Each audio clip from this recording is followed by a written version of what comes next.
Halo, jangan lupa like dan subscribe ya. Ketemu lagi dengan saya Afahlul Nurfaizin di channel Sosiologi dan Antropologi, memanusiakan manusia dan membudayakan budaya. Oh, halo guys. Nah, hari ini guys kita akan coba untuk melakukan wawancara dengan beberapa guru di sana di MAN 1 Malang guys ya. Oke, tentang masalah apa? Tentang masalah permasalahan yang muncul akibat pengaruh globalisasi. Yuk, come on guys. Kita akan ke ruang guru guys. Ikut. Oh, Padi, mau tanya Pak?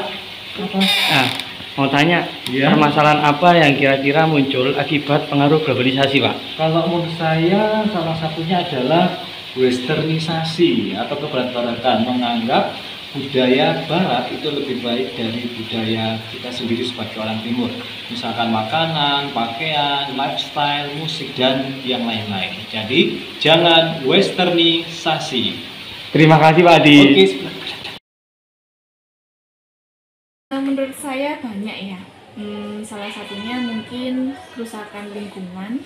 Di Indonesia ini kan sudah banyak investor asing ya. Jadi mereka itu banyak membuat pabrik, membangun pabrik tanpa memikirkan bagaimana cara memperbarui ekosistem kita, memperbarui sumber daya alam kita. Jadi akhirnya mereka membuang sampah, membuang limbah sembarangan yang mengakibatkan lingkungan kita semakin rusak. Lost cultural. Iya. Itu kehilangan budaya ya. Contoh kasus banyak sekali generasi muda, terutama anak-anak generasi milenial di Jawa, khususnya di wilayah Malang ini, yang sudah tidak bisa berbahasa Jawa dengan baik, khususnya bahasa kromo halus, kromo inggil. Mereka sudah tidak terbiasa di rumah, karena di sekolah juga tidak diajarkan, di lingkungan rumah juga tidak diajarkan. Begitu pula tontonan-tontonan kan selama ini banyak memakai bahasa Indonesia. Jadi jarang ada tontonan yang menampilkan pemakaian bahasa Jawa. Kalau zaman dulu waktu saya masih kecil dulu, banyak sekali tontonan-tontonan tradisional yang memakai bahasa Jawa, seperti ketoprak dan ludruk. Begitu pula dengan pelajaran bahasa daerah, hampir di semua tingkat jenjang pendidikan ada, mulai SD, SMP, dan SMA. Sekarang cuma dari SD sampai SMP aja. Itu yang paling penting, karena banyak generasi muda sudah kehilangan etikanya, kehilangan Jawanya. Orang Jawa kehilangan Jawanya, itu ada pepatah seperti itu.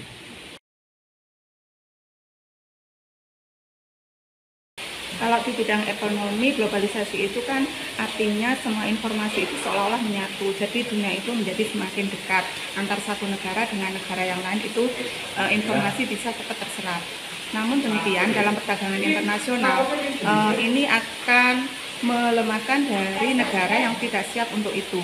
Jadi negara-negara yang industrinya karena kalah bersaing dengan luar akan semakin kalah. Akibatnya ini akan semakin menterpurukkan negara tersebut di dalam dunia perdagangan internasional. Saya kira begitu.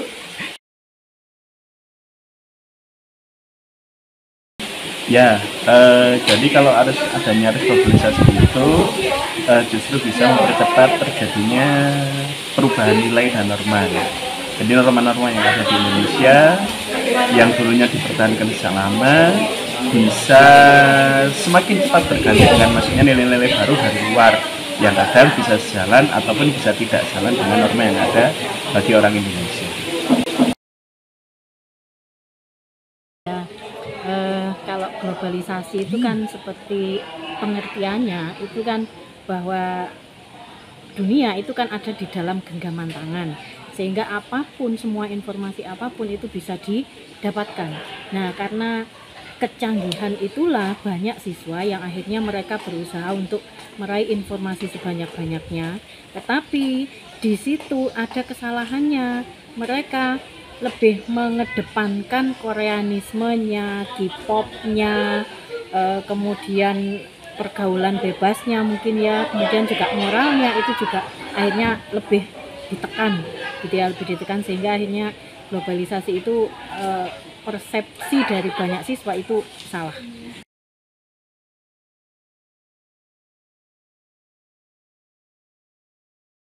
Sekarang kita berada di lingkungan madrasah.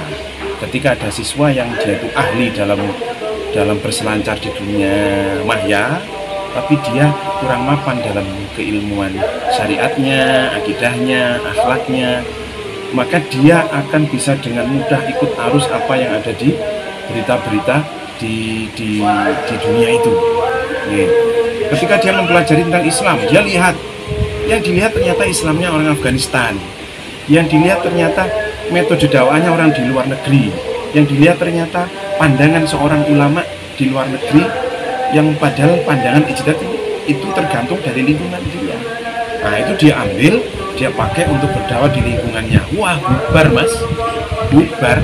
Makanya terus ISIS bisa sampai di Bonang-Legi, ISIS bisa sampai di Banjarjo, itu karena ya saya kira itu.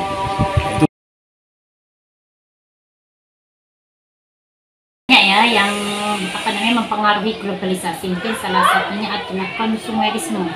Jadi sekarang kan banyak-banyak shop, ada Shopee, ada Tokped, dan ada yang lainnya. Dari situ banyak orang-orang itu beli, gaya hidupnya semakin tinggi, tapi yang beli-beli itu kadang pekerjaannya itu tidak menentu. Akhirnya pendapatan sama pengeluarannya itu nggak sesuai. Yang diutamakan gaya hidupnya, mungkin itu.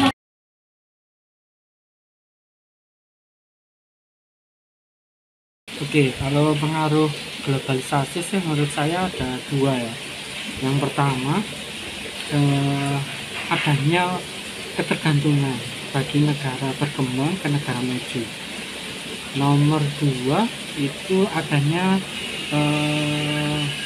konflik antar negara terkait kepentingan politik. Kalau menurut saya sih itu yang krusial menurut saya. Terima kasih Pak Izam.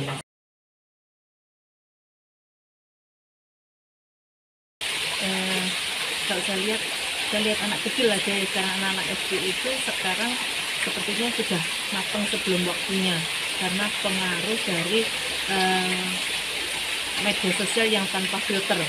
Saya pikir seperti itu, contoh misalnya mereka akan lebih tahu orang yang terkenal di YouTube daripada dengan pahlawan nasional atau guru-guru mereka sendiri, mereka tidak tahu.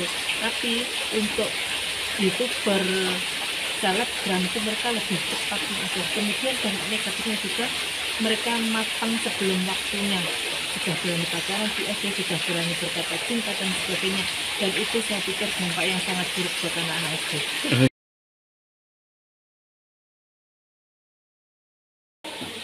Global warming ya, dengan semakin banyaknya CO2, kebetulan di sini kan juga ada beberapa pabrik ya, maka semakin banyak aktivitas yang mereka lakukan, udara di sekitarnya semakin panas. Kemudian juga mempengaruhi kulit juga. Nah, dengan global warming akhirnya lapisan ozon terbuka. Mempengaruhi apa? Kulit. Nah, ada banyak sekarang warga ibu-ibu, remaja putri harus memakai sunscreen gitu ya, untuk melindungi kulit mereka, agar tidak ada flek, minimal kadar penyakit kulit saja.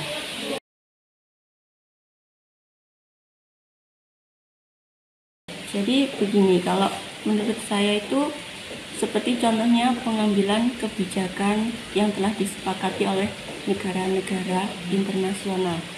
Itu sepertinya kebanyakan tidak sesuai dengan ideologi yang diterapkan di negara kita.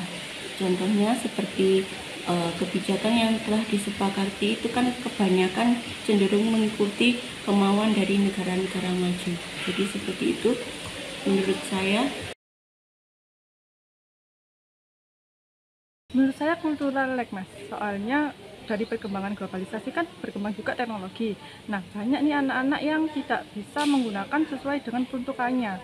Jadi kayak perkembangan teknologi itu bisa menjadi bumerang atau pisau bermata dua yang bisa dimanfaatkan tapi juga bisa merugikan juga, seperti itu.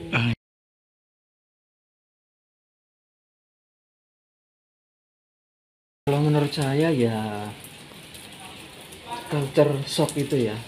Jadi anak muda kita sekarang ini susah untuk adaptasi dengan budaya lokalnya, malah budaya baru yang masuk dan banyak negatifnya menurut saya, itu malah mudah diterima oleh mereka. Contoh lainnya mungkin TKW, TKI gitu ya, habis dari luar negeri terus dia pulang ke Indonesia malah tetap mempertahankan budaya yang sudah dipakai di luar negeri, sehingga di Indonesia ya nggak sesuai menurut saya itu. Nah, itu dia guys, beberapa wawancara kita dengan Bapak Ibu di Mansatu Malang. Dan bermanfaat untuk kalian semuanya. Saya yang wawancara, kalian yang menyimpulkan hasilnya.